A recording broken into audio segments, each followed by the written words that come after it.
যেদিকে তাকাবেন শুধু মানুষ আর মানুষ দেখতে পাবেন। আসসালামু আলাইকুম, সবাই কেমন আছেন? সবাইকে ওয়েলকাম জানাই আমাদের নতুন আরেকটা ভিডিও দেখার জন্য। আজকে আপনাদের সাথে জাপান সম্পর্কে অনেক সুন্দর একটা ভিডিও শেয়ার করতে যাচ্ছি। আশা করি আপনাদের ভালো লাগবে। ভালো লাগলে অবশ্যই একটা লাইক দিবেন, শেয়ার করবেন। তো দেখতে থাকুন আজকে আমরা জাপানের কোন জায়গায় আসলাম। আমরা আজকে চেরি ফুল দেখার জন্য, জাপানিজদের সাকুরা ফুল দেখার জন্য আসছি টোকিও ইয়াসুকুনি জিনজাতে। আর এইটা হলো চিয়োদাকুতে, এই এরিয়াটা হলো চিয়োদাকু এরিয়া। তো আমরা এখন ইয়াসুকুনি জিনজার ভিতরে যাব। ভিতরে যে গাছগুলোতে ফুল ফুটছে, যেখান থেকে অনুমতি দেওয়া হয় ফুল দেখার, সেই গাছগুলো আপনাদেরকে দেখাবো। তো সাথে থাকুন, পুরো ভিডিওটা দেখতে থাকুন। জাপানের টোকিওতে কোন জায়গা থেকে ফুল দেখার অনুমতি দেওয়া হয়। জাপানে স্কুল, কলেজ, ইউনিভার্সিটির বছর শেষ হয় মার্চ মাসের লাস্টের দিকে, আর বছর শুরু হয় এপ্রিল মাসের প্রথম দিকে।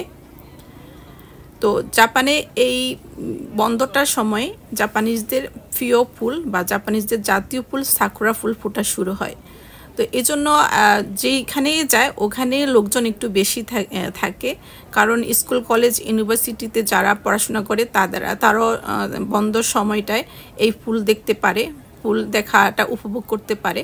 তো আমি আজকে এমন একটা জায়গায় আসছি, খুবই খুবই জনপ্রিয় একটা জায়গা এটা।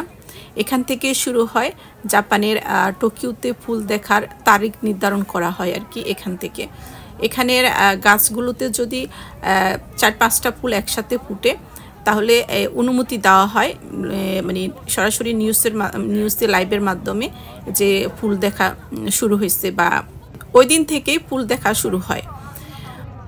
আর এটা হলো ইয়াসুকুনি জিনজার ভিতরে ঢুকার গেট। আমরা এখান দিয়ে ভিতরে ঢুকবো।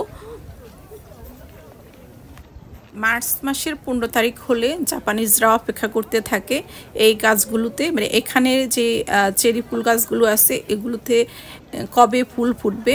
তো এগুলোতে একটা ফুল ফুটলে হয় না, 4-5টা ফুল একসাথে ফুটলে তো মানে ওই দিন থেকে অনুমতি দেওয়া শুরু হয় জাপানের মানে সব জায়গায় চেরি ফুল দেখার জন্য।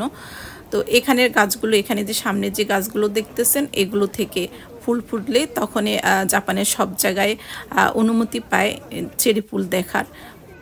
এখানে সবগুলো চেরি ফুল গাছে একই রকমভাবে ফুল ফুটছে, আর ফুলগুলো দেখতে এত সুন্দর লাগতেছে। আর এটা হলো ইয়াসুকুনি জিনজার আর সামনের সাইডটা, ইয়াসুকুনি মন্দিরের সামনের সাইডটা। এখান থেকে শুরু হয় ফুল দেখা বা ফুল দেখার অনুমতি দেওয়া। জাপানে চেরি ফুল ফুটা শুরু হলে সপ্তাহ 10 দিনের মতো থাকে, এর বেশি থাকে না, ফুলগুলো ঝরে যায়। আর এই 1 সপ্তাহ 10 দিন জাপানিজরা এক দিন এক জায়গায় যাবে এই চেরি ফুল দেখার জন্য, চেরি ফুলের সৌন্দর্য উপভোগ করার জন্য।